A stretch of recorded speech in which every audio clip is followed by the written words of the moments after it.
สวัสดีมาเด้อผูกแขนเจนมันเกิดนางเจน1 ปีกินได้1 ปีพอดีเลยดีใจเว้ยแม่มึงอย่างเดียว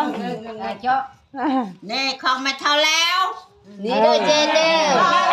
เค้กเจนดีใจเว้ยมันเงือกอยู่เนาะดีใจเด้ใช่ลูกนี่นะข้าวโอ้ยอาหารในเช้าใหญ่ผูกก่อนมาทำงานผูกก่อนย่อดูดูเยอะน้ำเท้าไม่ได้กลัวเค้กฮันตี้น้ำปลาเท้ามาเท่มาเช้าใช่แต่ไม่ใช่บุญเก่าแต่บางทีรถนะอะไรจริงจังอะไรก็บ้านจะเรื่องนี้ดีวัดเขามาเยอะพอดีเจนเจนลุงเพียงพอเพียงแม่เจนเอ้ยนั่งเด้อคนตกอย่าเดินไปหน้าพาห้องอย่าเดินไปไกลให้มาอยู่เฮือนยาแพกมุงนามาอยู่เฮือนยาข้าบุงทีเด้อให้ร่ำให้รวยให้มันน้องแม่เจนชา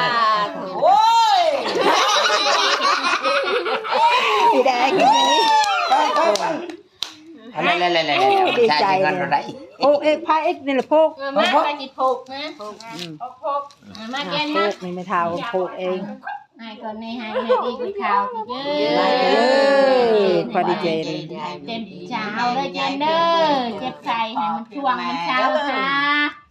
ใหญ่มาแล้วให้เลี้ยงพอเท่าแม่เท่าได้ประมาณทีไปเลยเฉยๆไปนี่ได้พออีกชื่อเบียร์ฮะเปิ้ลให้ทำมาพูดตีนยันโอ้ตีนยันโอ้ยบริกินชิลาจะมาเนี่ยให้ทำมาเจนผูกคางนี้ผูกคางนี่นี่ใช้เงินเลยอะไรอาจารย์นี่ผูกแขนกันชีวิตพอดีเจนอันนึงก็จะครึ่งอีเจนอันนึงก็จะยันตบมือเป็นลายง่ายมือเป็นลายง่ายตุ้งยันเปิ้ล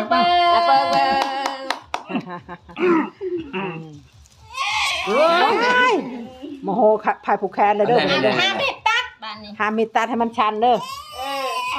นี่พ่อใหญ่ตัดเค้กบ้านนี้ตัดเค้กเก็บกู้อย่าไปชาโบเก็บบ่ได้โบเก็บได้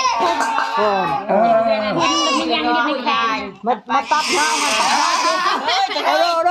ว่ามาฉันไม่เอาไปไม่ตัดอะไรมาตัดได้ตัดให้เด้อ